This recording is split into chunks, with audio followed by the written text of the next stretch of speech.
bienvenue. Aujourd'hui, je suis à Villejuste, dans l'Essonne.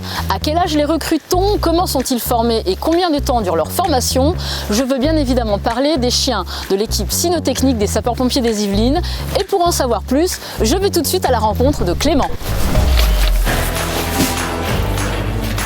Salut Clément. Bonjour Géraldine. Ça va bien? Ça va et toi? Bah ça va, écoute. Qu'est-ce que vous faites ici sur le site? Alors sur ce site à Villejuste, donc c'est une aire d'entraînement cynotechnique qui en fait est internationale du coup, puisque toutes les équipes du monde viennent s'entraîner ici. D'accord. Donc on fait de la recherche de personnes ensevelies principalement. À quel âge est-ce que vous les recrutez du coup? Alors donc, les ces chiens chiots, on va les recruter, on va les chercher dans les élevages à l'âge de 8 semaines, donc l'âge légal pour pouvoir sortir un chiot de l'élevage. D'accord. Et le premier travail du conducteur, donc, c'est de faire aboyer son chien, le rappel, et ensuite une fois qu'on a ça, on peut commencer à faire des petites motivations à vue pour habituer le chien à venir voir la victime pour jouer avec.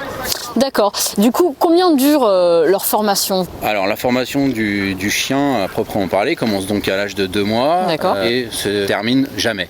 Voilà. En fait, l'évaluation qui se déroule à peu près à l'âge de 2 ans, tout dépend du chien et aussi des dates de stage. Mais la validation opérationnelle se fait à l'âge de 2 ans environ. Mais la formation dure toute la vie du chien. Mais écoute Clément, je vois qu'il y a des chiens là-bas, il y a déjà un début d'entraînement. Est-ce que tu peux me montrer comment ça se passe? Bien sûr, on y va. Clément m'a concocté un petit exercice de recherche de victimes en décombres pour que je comprenne comment le conducteur et son chien Ragnar s'entraînent. Une victime a été cachée pour qu'il puisse s'entraîner dans des conditions très réalistes. Voilà. C'est un chien opérationnel depuis cette année, donc c'est le chien de Fabrique. Et donc la victime était en hauteur. Et donc en fait le chien, avec la prospection, a réussi à trouver la victime. Donc il la voit. Et donc là il a été récompensé avec ce boudin. Voilà. D'accord. Donc lui, il a quel âge ce chien? Il a 2 ans. Et ça fait combien de temps que vous le formez? Ça fait 2 ans. Depuis qu'il a 2 mois, Ouais, c'est ça? D'accord. Oh, c'est très bien ça, ouais. Ok, parce que je te propose maintenant, c'est de faire victime maintenant. Là tout de suite? Ouais, tout de suite. Bon, d'accord. Bah écoute, dis-moi comment je dois faire. Eh ben, on va aller te cacher. Allez. Bon, juste le temps de me changer et Clément m'emmène directement me cacher. C'est un parcours semé d'embûches. Conseil de tester ma marche arrière. Ouais. Et me voilà enfin dans la peau de la victime. Je descends encore? Un tout petit peu sur ta droite, sur ta gauche, pardon. Voilà.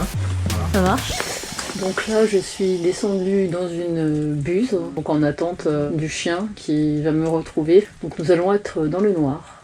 Ah, t'es pas claustro, Géraldine? Oh, pas du tout. Bon, Enfin, j'espère. ok, c'est parti. Nickel.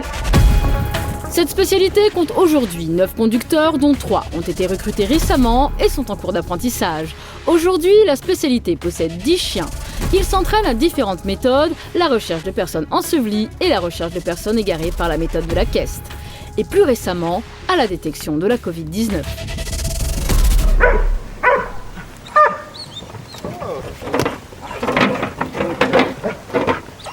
Tiens, j'entends le chien qui arrive.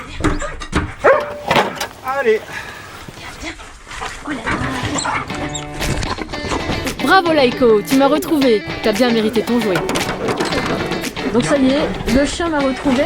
Ça va, Géraldine? Ça va? Ouais. Ouais. Oh le loulou, bravo.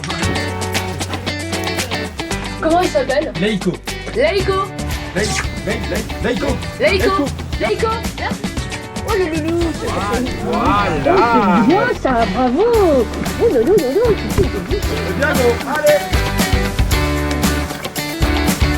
Allez, à mon tour de sortir et retrouver ce chien exceptionnel.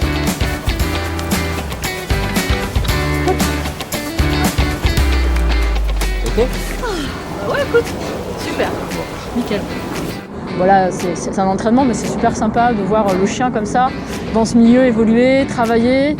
Et puis après, bah voilà, de lui donner sa récompense, c'est un super moment. Moi, j'ai vraiment beaucoup aimé.